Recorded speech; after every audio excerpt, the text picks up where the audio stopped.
జాగ్రత్త ఉంటుంది మాత్రం వెళ్ళు.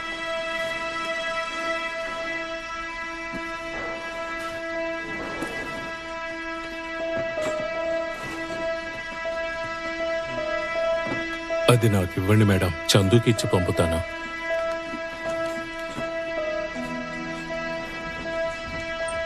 ఏమైంది మేడం?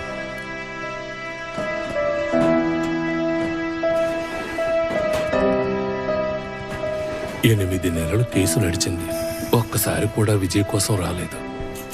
నేను అప్పుడే అడిగాను, వీడి మీద చార్జ్ షీట్ వేసి జైల్లో వేసినప్పుడే బ్రేకప్ అయిందన్నాడు. ఏమైంది మేడం?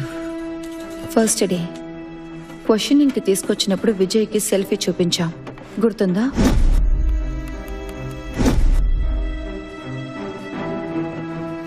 గుర్తుందా? ఆ ఫోటోను చూడగానే వాడు సైలెంట్ అయ్యాడే తప్ప అది నేను కాదు, నా ట్విన్ బ్రదర్ అని వాడు చెప్పలేదు.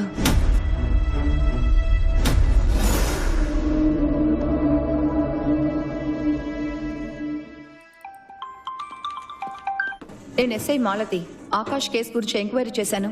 చెప్పండి మేడం. స్కూల్లో చదువుకునేటప్పుడు ఆకాష్ ఒక అమ్మాయిని లవ్ చేశాడని చెప్పారు కదా, వన్ సైడ్ లవ్. అవును. ఆ అమ్మాయి పేరేంటి? దీపిక.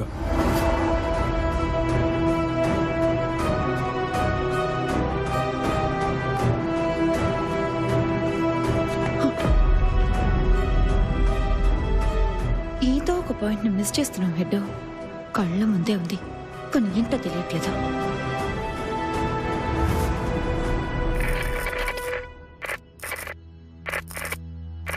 దీపిక ఢిల్లీకి రాలేదు విజయ్. వస్తానని చెప్పింది కానీ రాలేదు. తనకి చాలాసార్లు కాల్ చేశాను, ఫోన్ స్విచ్డ్ ఆఫ్ లోనే ఉంది. థ్యాంక్స్ దివ్య.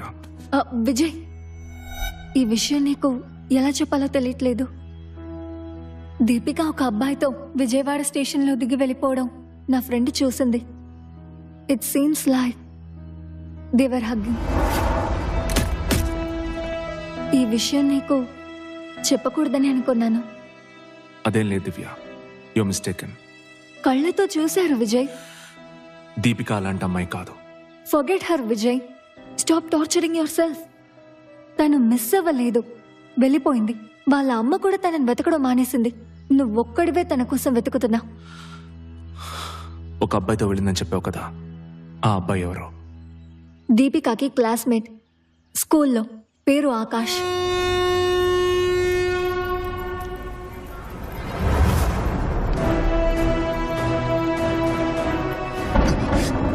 దీపిక స్పైక్ చేశాను.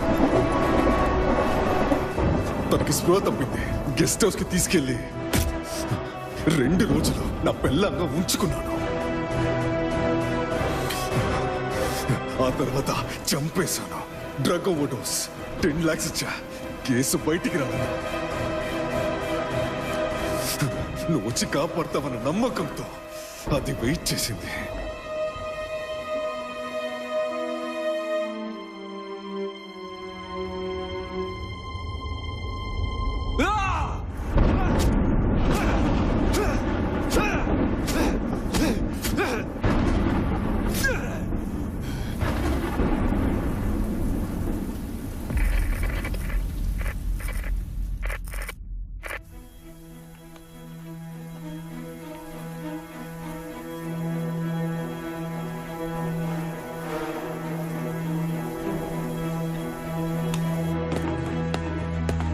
మేడం, మెంటల్ హాస్పిటల్ వాళ్ళని డీటెయిల్స్ పంపమని అడిగాం కదా, కొరియర్ ఇప్పుడే వచ్చింది.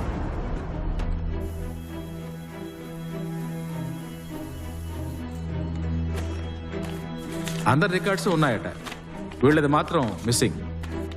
గాయపడ్డ డాక్టర్ గారి పర్సనల్ ఫైల్లో ఒక కాపీ దొరికింది, అదే మనకు పంపారు మేడం. మెంటల్ హాస్పిటల్లో ఉన్నదెవరు? అర్జున, విజయ? ఇద్దరు ఉన్నారు. విజయ్ 3 నెలలు ఉన్నాడు, అర్జున్ సంవత్సరం ఉన్నాడు. 10వ క్లాస్ చదివేటప్పుడు ఒకరినొకరు చంపుకునేంత ఆవేశంగా కొట్టుకున్నారు మేడం. ఆ లాస్ట్ పేరా మీరు చదివారా మేడం? ఆ డాక్టర్ తనే స్వయంగా అందులో రాశారు. వాళ్ళ మధ్య ఎన్ని గొడవలున్నా సమస్య వస్తే మాత్రం ఇద్దరు కలిసిపోతారని రాసింది.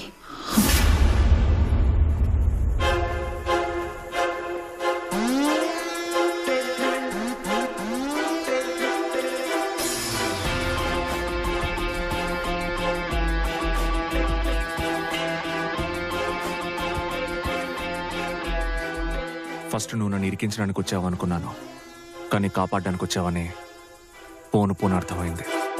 ఏంటి గాయం?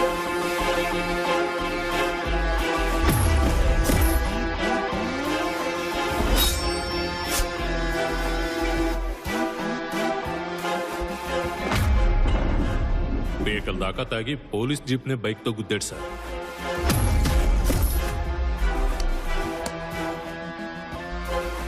డ్రంక్ అండ్ డ్రైవ్ కేసులో దొరికాడు సార్. ఎవరు కుద్దారయ్యా? ఆకాష్ని నువ్వు చంపడానికి 4 రోజుల ముందు నుంచే నువ్వు వాడిని వెతుకుతున్నావని నాకు తెలిసింది. ఎవిడెన్స్ని అరెస్ట్ చేసావు, కానీ నువ్వు ఇన్వెస్టిగేషన్ని ఫాలో అవ్వలేదు. నేను ఫాలో అయ్యా. నువ్వెలాగూ దొరికిపోతావని నాకు తెలుసు. ఎయిర్ టైట్ కేస్, జీవిత ఖైదు లేదా ఊరి.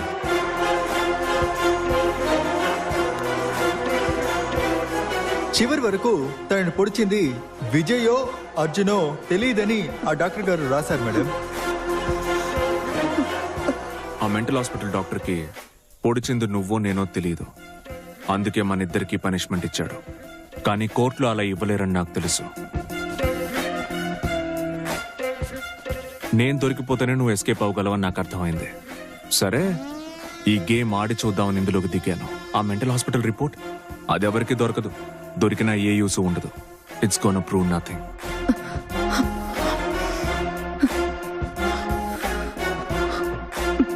ఆ జీకే నిన్ను ఫ్రేమ్ చేయడానికి ఏ ఎక్స్ట్రీమ్ కైనా వెళ్తాడని నాకు తెలుసు.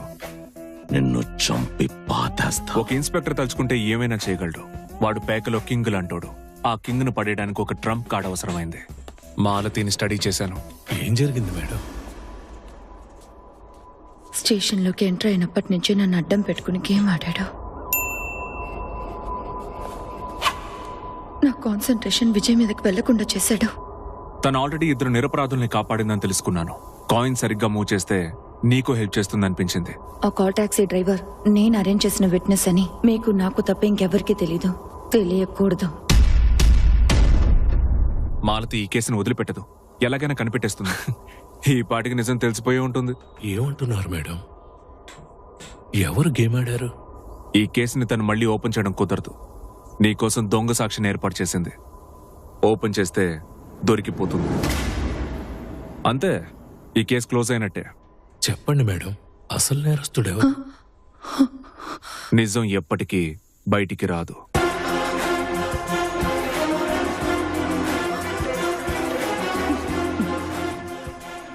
నాకు తెలీదు. నా లైఫ్లో నేను చేసిన పెద్ద గ్యాంబ్లింగ్ ఇదే. నమ్మకంతో చేశాను, గెలిచాను. గ్యాంబ్లింగ్ మీద ఉన్న ఇంట్రెస్టే పోయింది. నాకెందుకు హెల్ప్ చేసావు?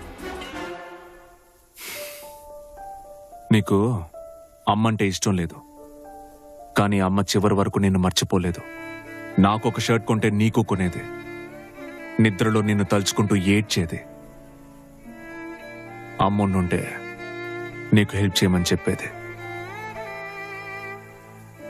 అమ్మ కోసమే చేశానురా, నీకోసం కాదు.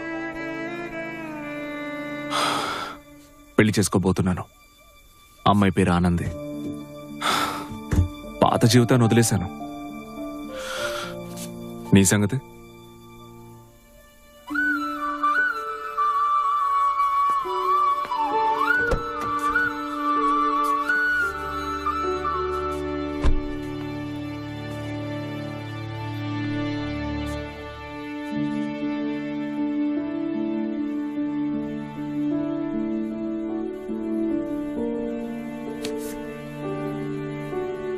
నా ప్రాపర్టీస్ అన్ని అమ్మేశాను. బాంబే వెళ్తున్నాను. అక్కడి నుంచి కోపెన్హాగన్. తిరిగి వచ్చే ఐడియా లేదు. మనం కలవడం ఇదే చివరిసారి.